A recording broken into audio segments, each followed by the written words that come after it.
In our previous lesson, we learned how the different box shadow properties behave when we're using an inset shadow. We saw how the horizontal offset, vertical offset, blur radius, and spread radius work inside the element. We also learned that an inset shadow always stays inside the element, while an outset shadow appears outside it. But so far, we've been working with these two types of shadows separately. In this lesson, we're going to combine them. We'll use both outset and inset shadows on the same element and see how they can work together to create a more realistic effect. Let's continue from where we stopped in the previous lesson. Look at the screen. We currently have one inset shadow. This shadow is creating depth inside our element. Now let's add our first outset shadow. Notice what happens. We now have a shadow appearing outside the element, while the inset shadow is still creating depth inside it. Look carefully. The outset shadow is creating depth outside the box, while the inset shadow is creating depth inside the box. This means we now have two different types of shadows working on the same element at the same time.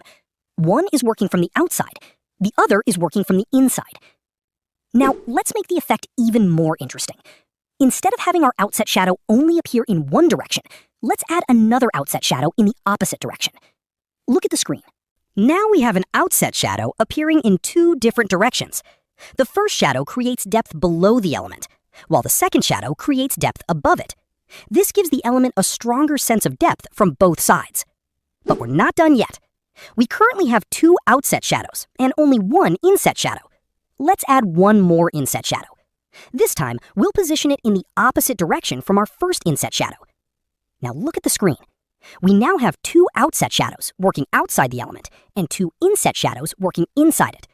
The two outset shadows help create depth around the outside of the element.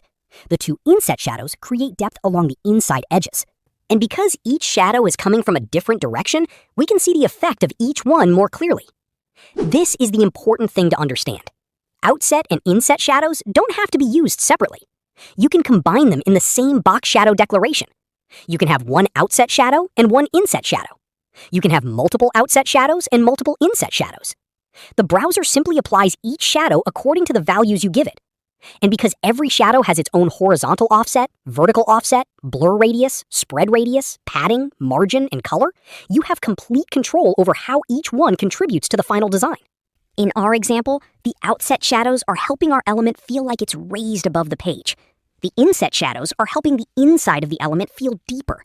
When we combine both types together, the element can have depth on the outside and depth on the inside at the same time. And that's the real power of combining outset and inset shadows. You don't have to choose only one. You can use both together to create more complex visual effects. But remember, adding more shadows doesn't automatically make a design better. Each shadow should have a purpose. Sometimes you only need one shadow. Sometimes two are enough. And sometimes, like in our example, you can combine multiple outset and inset shadows to create a more detailed effect. The key is to understand what each shadow is contributing to the design. Now that we've learned how to combine outset and inset shadows on the same element, we've covered almost everything we need to create complex box shadow effects.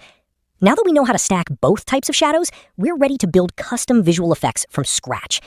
In the next video, we'll start putting all these fundamental properties together into real-world component designs. If this lesson made sense to you, drop a comment below saying, I can combine outset and inset shadows. Don't forget to like, follow, or subscribe so you don't miss the next tutorial.